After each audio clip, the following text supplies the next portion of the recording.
Okay, anybody interested in the coronavirus?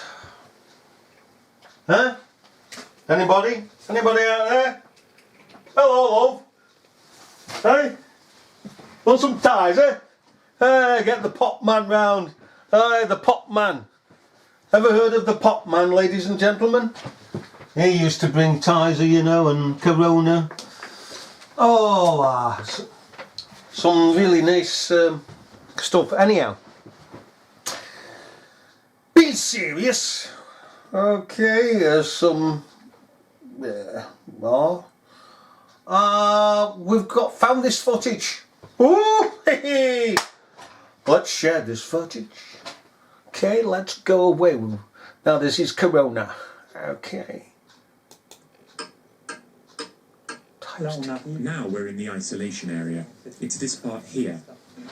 Ooh! Nobody in it. We're in the access chamber. There's less air pressure compared to the outside. Sounds like this is where the Trump. staff puts on a special medical suit. You go in pairs. The two people help dress one another. You never go in alone. We started training during the summer because we felt the risk was getting higher.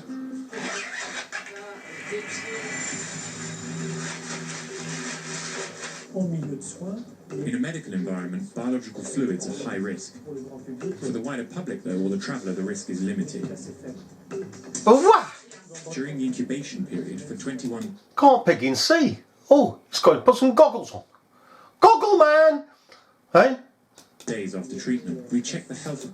Let me just check. Well, how many days after treatment that you've got to check these buggers? Period for 21 days after treatment. We check the health of the medical staff every day in case there are symptoms.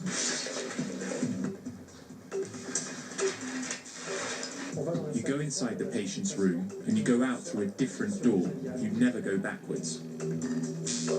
The contamination of some nurses in Europe is often due to a high rate of patient admissions, so medical facilities are under pressure.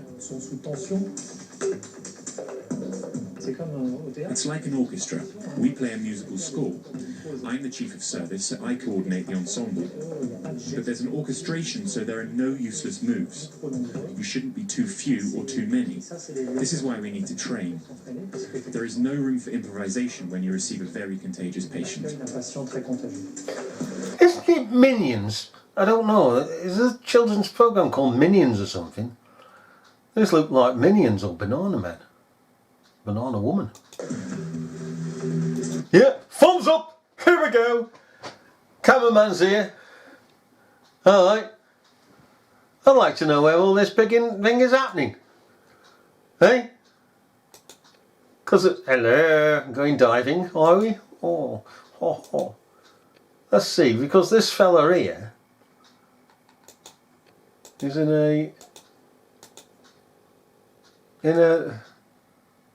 a room? Hang on. Different door. You never go backwards. So where's the patient? The contamination of some nurses in Europe is often due to... So tell us, where's the picking patient? Don't you have any patients in this hospital or what? Or is it just a room of a hospital that's just been set up just to do this piece? You don't seem to be very busy, do you? Huh? In this coronavirus?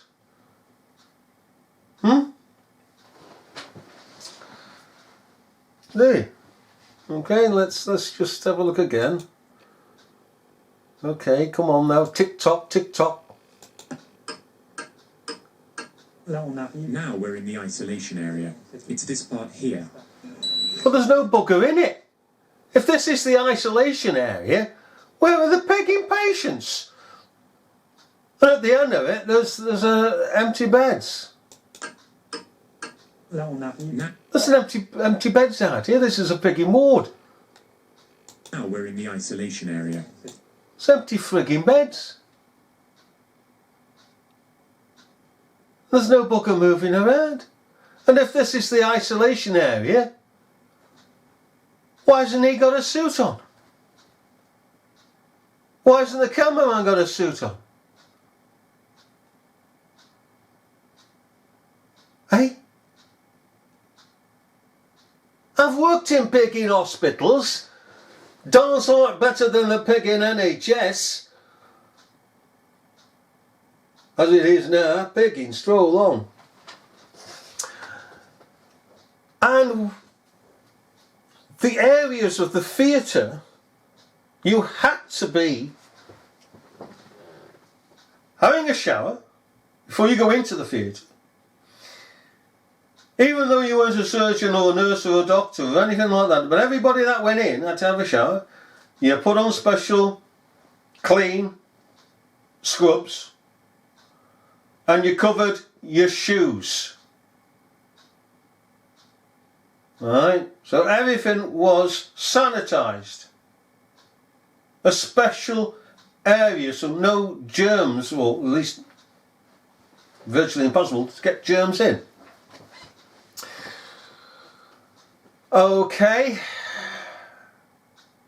that was an isolation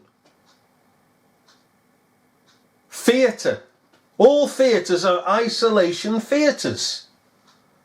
Isolated from the rest of the patients. Highly secure. Highly cleansed.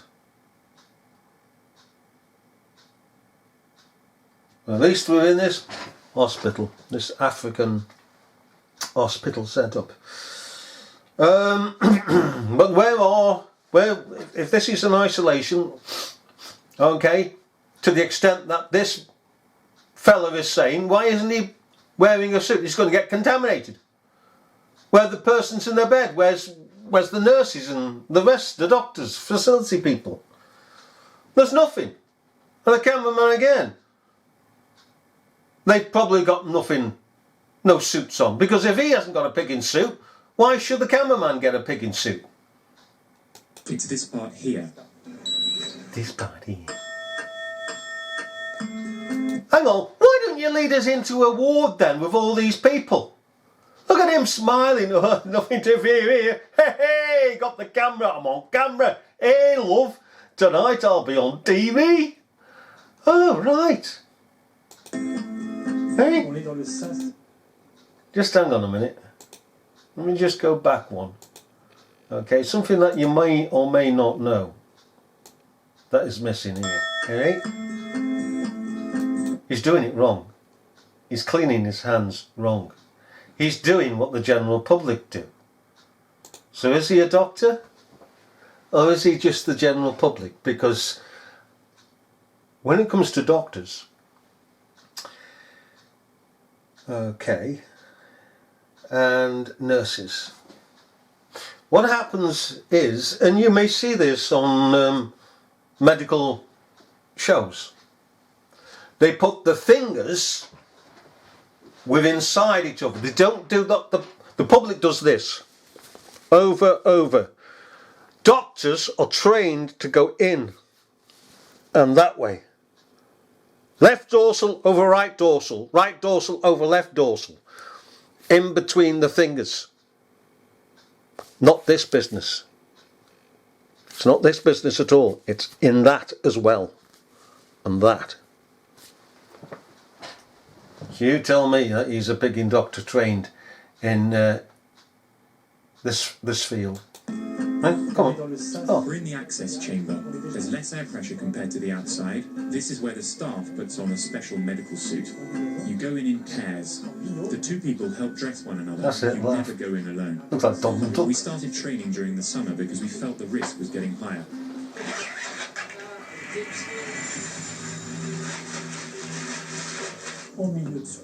In a medical environment, biological fluids are high risk. For the wider public, though, or the traveller, the risk is limited. During the incubation period, for 21 days after treatment, we check the health of the medical staff every day in case there are symptoms. Come do the dishes, do you?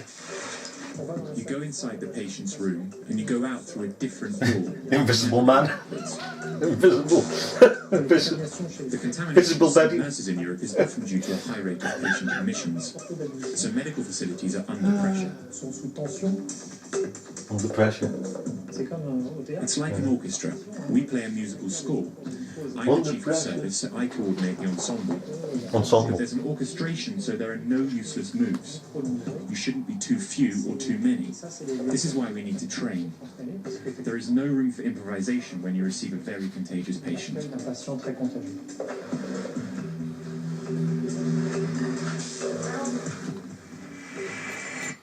By the way, this highly contagious rampage or virus is not corona. Oh, you just said it's corona. Yes, isn't that amazing? I said it was corona. This is documentation from Ebola. But you see, when the government and the media says that such and such is penguins, people believe it. Because they've spoken. And they don't know any different, because what's being presented to them is what the media and governments want them to believe.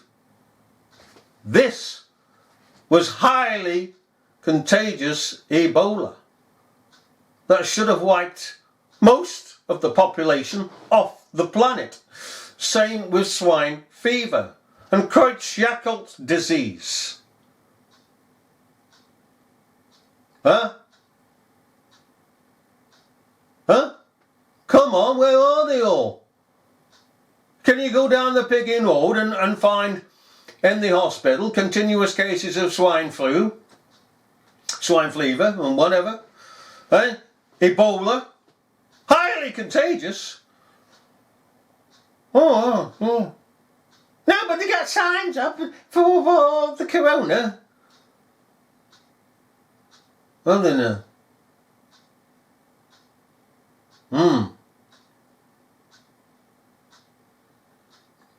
Right? So what happens now? This is going to be very, very interesting. As interesting as this owl is very warm. He's very warm. I mean, you've got bird flu. You haven't. But I thought that had passed. What? You're a bird, so how can it pass? Hey? So what happens now, ladies and gentlemen, when this one passes? Well, everybody was engrossed with swine fever of 2009. Oh, swine fever, you know how to get it. Engrossed. Whoa, whoa. Amazing. It's going to wipe us out. And then all of a sudden you wake up one day and where's it gone? Where's it gone? When you get another epidemic, plague, pandemic, virus, then the people get engrossed in that. Forget about the one that's just been. And then when that one goes, another one comes along, like a bus. They get engrossed in that. They don't want to hear about those that have gone before, those viruses. Oh, I don't want to know. Don't want to know. Block off. Blinkers. My focus now is upon this latest virus. Blinker. That's fair enough. That's life. Am I going to complain? Or rather get upset? No, because that's life. We will always have those who will blinker themselves to whatever the government, because they're narrow-minded, these people, in the wrong sense of being narrow-minded, towards whatever the government and the media shove out, they will believe for that moment in time. They've paid their taxes in order to sit in comfortable seats in front of the television, in front of the government, and basically sitting as audiences to be entertained by both.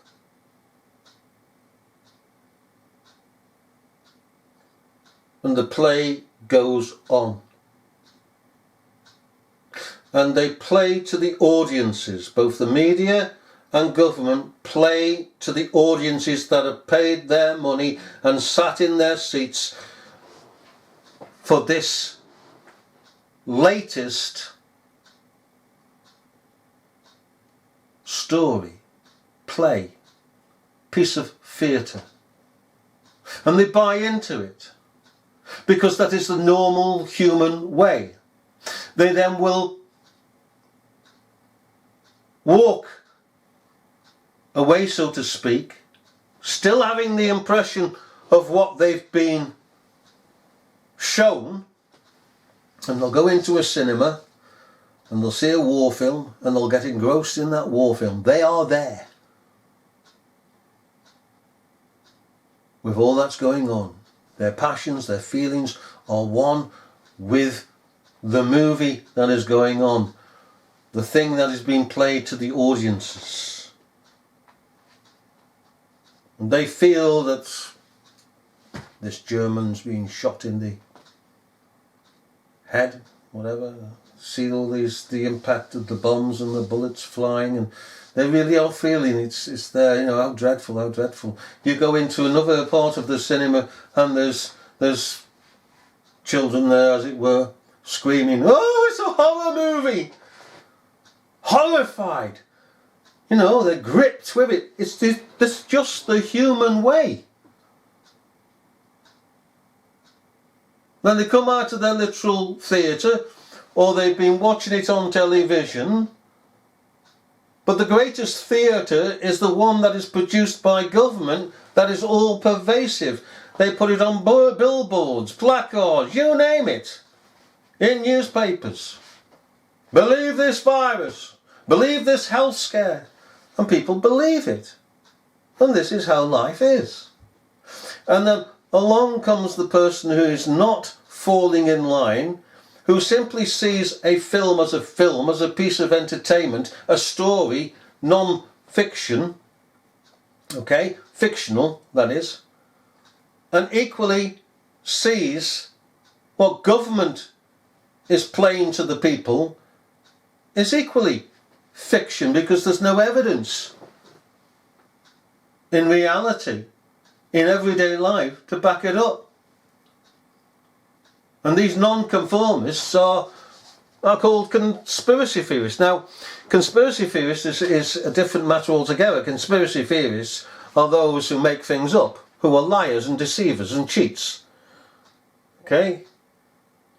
Not the non-conformist. The conspiracy theorist will say, for instance, man never went to the moon. Man couldn't get out of this world. He'd be fried, irradiated by the Van Allen belt. And you try to reason with them academically and show them the physics of it, and they don't want to know. Now, a non-conformist is different. He doesn't conform to the government willy-nilly. He doesn't conform to the standards willy-nilly. They look at the standards, they look at the government, look at things what are being said, and ask the question, are they being true? Are they true, what has been said? That's a non-conformist. We need more non-conformists in this world. People who will examine things. And you know something? The more non-conformists we have, the less of the imposed delusions that governments can put on the people. This coronavirus, they're pushing it and pushing it and pushing it because clearly the government is afraid that the people have got weary of all these other fake viruses that they've written up to be true. And so they're pushing this hand over fist, and what are they doing behind our backs by doing this? That's what the thing is. What is it? Are they attacking the Constitution? Eh? And they don't want us to see? Is that what it is? I know in the United Kingdom, the Constitution has just been trampled underfoot. The laws have been trampled underfoot. Every bugger's in authority is just simply thrown out.